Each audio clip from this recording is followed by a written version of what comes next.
Komunikasi itu seni, nggak cuma tentang apa yang kamu katakan, tapi gimana juga cara kamu menyampaikan. Selamat datang di modul yang kelima, kali ini kita akan membahas tentang communication principle part yang kedua. Jadi, kalau kamu pengen ngobrolnya enak, ngomongnya enak, berkata-kata tuh jelas, ada syarat-syarat yang harus kita penuhi terlebih dahulu, supaya goals yang tadi gua bilang itu bisa terwujud dengan baik ya. Jadi syaratnya itu ada 6 ya, dimana hindari berkata bohong, hindari membuat skenario yang tikung-tikung yang mengakibatkan kita tuh jadi nggak bisa lepas pada waktu ngobrol. Jadi you need to jujur ya, you need to be honest ya, selalu terbuka untuk berbagi informasi, jangan disimpan. Kalau lu memang nggak mau ngasih tahu sebuah informasi, daripada lu berbohong, lebih baik lu nggak membicarakan hal tersebut ya.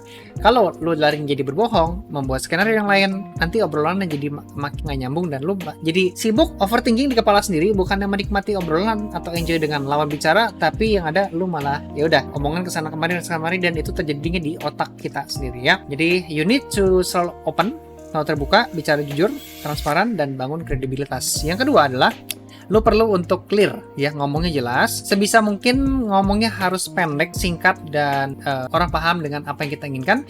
Karena you need to know, hari gini ngobrol itu harus makin simpel dikarenakan fokus manusia makin pendek ya. Kalau lu masih ngomongnya panjang banget, belibet banget, terlalu detail banget, orang bakal keburu bengong ya. Jadi dia nggak ngerti dengan apa yang lo ngomong. Dia poin nomor 3, consultation oriented ya. Jadi di sini gue mengusahakan lebih sebisa mungkin lawan bicara tuh yang lebih banyak ngomong, gue lebih banyak dengerin. Dan ketika gue mendengarkan, gue harus sebisa mungkin harus serius, bukan cuman formalitas. Caranya gimana? Gue harus penasaran dan harus punya rasa kepengen tahu dan kepengen belajar dari audiens yang sedang gue dengerin tersebut. Ya, dengan begitu kita bisa jadi pendengar yang aktif, bukan cuman sekedar oke. Nah, this is not good ya.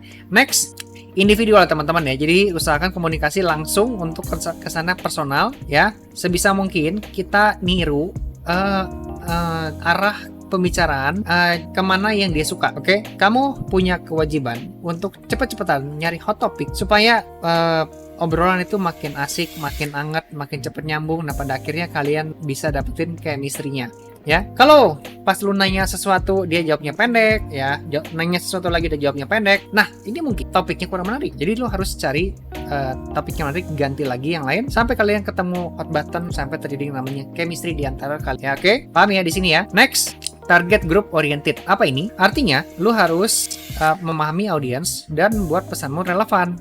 Jadi kalau lu pengen menyampaikan sesuatu, misalnya lu sharing tentang kepemimpinan, ilmu selling gitu ya, ilmu jualan atau whatever lah, lu mau sharing pengalaman, sebisa mungkin koneksikan dengan pengalaman mereka. Jadi kalau lu di posisinya mereka dengan ilmu yang lu punya, lu akan melakukan apa?